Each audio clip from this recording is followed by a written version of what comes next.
What's going on, everyone? Welcome to another episode of Rose Gold Martin, where we don't really know how to do anything. And I'm sorry if it looks like I gotta whatchamacallit. Someone just came by. It's kind of weird. See, that's what I'm talking about. Like, I'm in my neighborhood right now and I have my garage door open, so it's a little odd. And I mean, like, I could close it, but if I close it, it's gonna be hot in here. And on this episode of, I guess, I don't know, this 350Z build, this is what's going on. In my last video, I had talked about how, you know, I did the new wheel setup and all that, got my suspension dialed in and whatnot, and I took it to go get aligned. Well, long story short, they can't align my car because that wheel bearing is thrown out, which really sucks. I'm just gonna show you guys how to do it, or maybe not show you guys how to do it, but you guys are gonna see me do it. I would highly advise you guys to not do it how I do it. First things first, first thing we gotta do, we're gonna jack up the car. Once the car is jacked up, I'll get back to you guys and I'll just mess around in here, see what's really going on.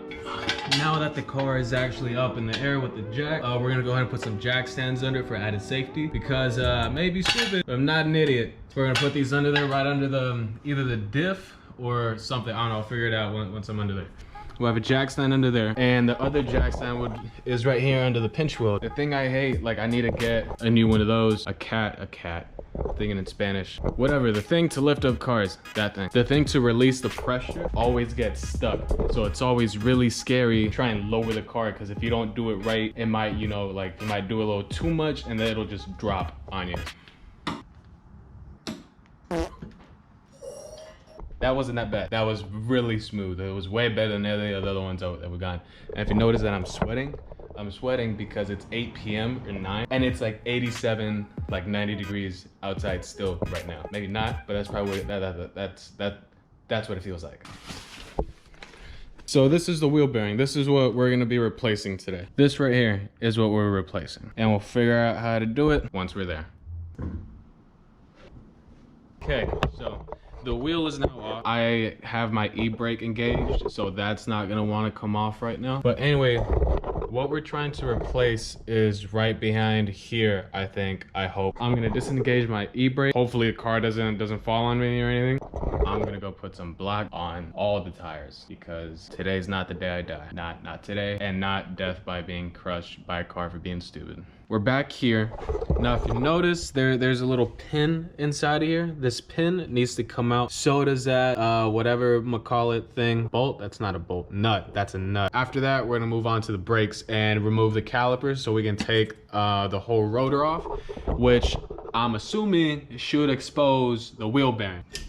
Now that this is out, don't throw it away. Keep it around because you're gonna need it. Put it somewhere where you won't misplace it, like right there. Calipers off. I couldn't get it off with my bare hands, so I used a good nice 2x4 to whack it off. Now that now the caliper is off and that nut that was in the middle is off, this thing should just come clean off.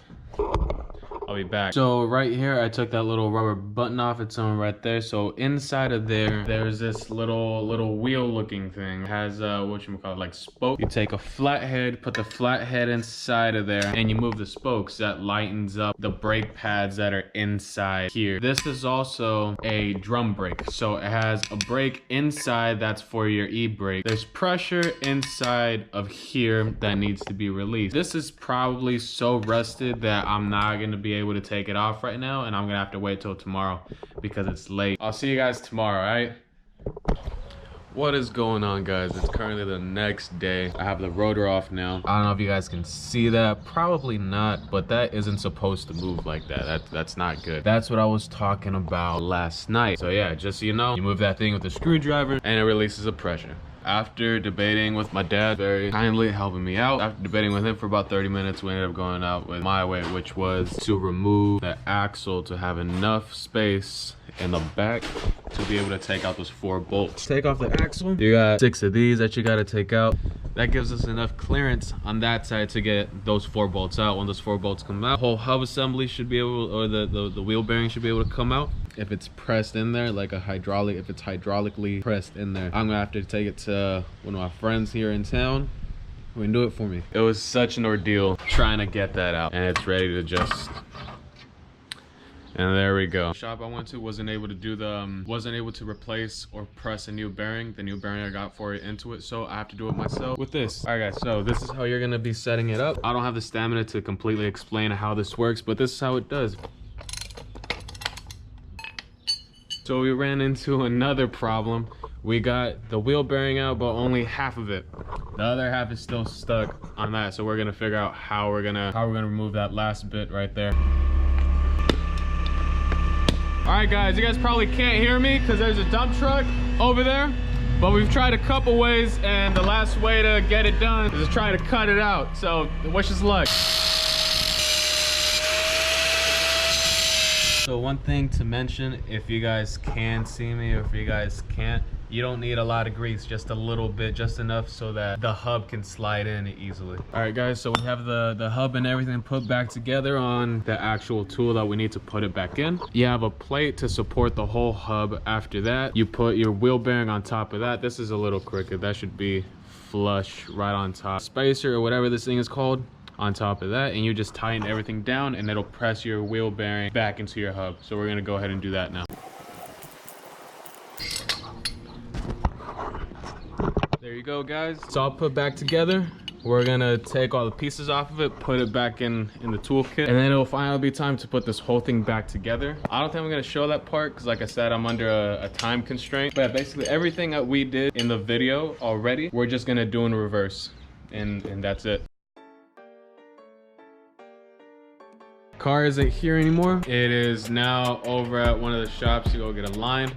I'm just gonna clean the stuff up now. But anyways, thank you guys for watching. Comment, like, subscribe, tell your friends about this channel so we can help this channel grow. That being said, I kind of have this phase where like I save up a lot of money and then I blow it all on, you know, like things for my car. So that might, like, I might be, you know, a little bit, you know, on the DL with new car modifications. I think I have a couple options next. I either want to do a angle kit, a hydro e-brake, or a front, you know, bash bar, which like that in itself wouldn't be much of like an install video because it's very easy to do. You just basically just screw it on and that's it. It's not much excitement there. Yeah, let me know down in the comments or on social media. On Instagram, I'm gonna be posting, like I post little trailers and things like that for these videos, so there I'll be asking you guys what you guys want to see next. So I guess really it's either an angle kit. I could also do a cold air intake. So yeah, name what you guys want to see and then I'll see, you know, what I can do with my 18-year-old in college part-time job